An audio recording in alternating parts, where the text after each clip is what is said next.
வணக்கம் நண்பா. நாம இன்னைக்கு இந்த வீடியோல பார்க்க போறது என்னன்னு பாத்தீங்க அப்படின்னா, கூரன் இந்த படத்தோட மூவி ரிவ்யூ தான் பார்க்க போறோம். இந்த படத்தோட மொழின்னு எடுத்துக்கிட்டீங்க அப்படின்னா, ஒரு நாய் தன்னோட குட்டியை கூட்டிட்டு ரோட்ல நடந்து வந்துட்டு இருக்கும் போது ஒரு கார்கார ஒருத்தர் நாய்க்குட்டி மேல ஏத்திட்டு வண்டியை நிறுத்தாம அப்படியே கிளம்பிட்டாப்ல.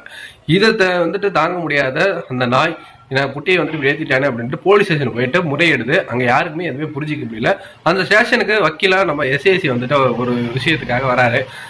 ஓகே, இவர் வந்து வக்கீல், நம்ம வந்துட்டு இவர்கிட்ட போய் முறையிடுவோம்ட்டு அவர் பின்னாடி அவங்க வீட்டுக்கே போயிட்டு உட்காந்து இருக்குது. ஒரு கட்டத்துக்கு மேலே எஸ்ஏசி வந்துட்டு இந்த நாய் ஏதோ நம்மள்ட்ட சொல்ல வருதுங்கிறத புரிஞ்சுக்கிட்டு இந்த நாய்க்காக வந்துட்டு அந்த கேஸ் எடுத்துக்கிட்டாரு. ஸோ இதுக்கப்புறம் என்ன நடந்துச்சு, அந்த குட்டி நாய் மேலே கார் ஏற்றிட்டு போனவங்களுக்கு தண்டனை கொடுத்தாங்களா இல்லையா, இது எப்படி இவங்க ப்ரூவ் பண்ணாங்க அப்படிங்கிற படத்தோட மீதி கதையை அமைச்சிருந்தாங்க. இந்த படத்தோட கதை நல்லாவே இருந்தது. திரைக்கதை ரொம்ப சுமாராக இருந்தது.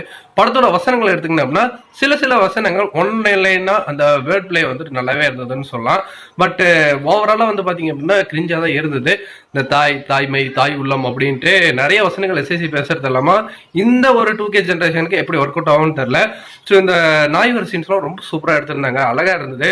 எமோஷனா வந்துட்டு இந்த படம் கனெக்ட் ஆகாம போயிடுச்சு. அதுதான் இந்த படத்தோட டிராபேக். இந்த சார்லி 777 அந்த ஒரு எமோஷனல் கனெக்ட் இருக்கும். எனக்கு அந்த படம் மாதிரி ஒரு அளவுக்கு எதிர்பார்த்துட்டு பார்த்தேன், அந்த இடத்துல மிஸ் ஆயிடுச்சு. கதையை யோசிக்கும் போது ஒரு நாய் வந்து தனக்கு நேர்ந்த அநீதிக்காக போலீஸ் ஸ்டேஷனு கோர்ட் வாசல்ல ஏறி அது சாட்சி சொல்லுது, கார் கலரை சொல்றது, நம்பர் சொல்றதுலாம் கொஞ்சம் வித்தியாசமா நல்லாவே அட்டம்ப்டா இருந்தது. பட் அந்த கோர்ட் டிராமா சீன்ஸ் இருக்கு இல்லையா, அங்க எஸ்எஸ்சி வாதாடக்கூடியது, ஆப்போசிட் இருக்கிற நாயர் வாதாடக்கூடியதெல்லாம் இன்னும் கொஞ்சமே சீரியஸா இருந்திருக்கலாம்.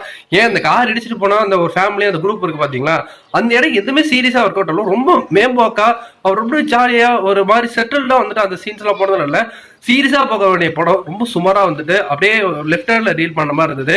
ரொம்ப அழகா வந்துட்டு இந்த படத்தை தாராளமா ஒரு 1.25 மணி நேரத்துல முடிச்சிருக்கலாம். 1.25 மணி நேரம் இழுத்துட்டாங்களோ அப்படிங்கிற ஒரு எண்ணமும் இருக்கதா செஞ்சது. இதுக்கு நடுவில் வரக்கூடிய பாடல்கள் பெருசா வந்துட்டு ரசிக்க முடியாம அவையில. என்னை பொறுத்த வரைக்கும் இந்த கூரன் நல்ல படமா வந்திருக்க வேண்டிய படம், ஆனா ரொம்ப சுமாரா வந்துட்டு இருந்துச்சு. நீங்க இந்த படம் பார்த்துருந்தீங்கன்னா உங்களுக்கு எப்படி பிடிச்சிருக்கு, நம்மளோட கமெண்ட் செக்ஷன்ல வந்துட்டு தட்டி விட்டுருக்கேன். நன்றி, வணக்கம்.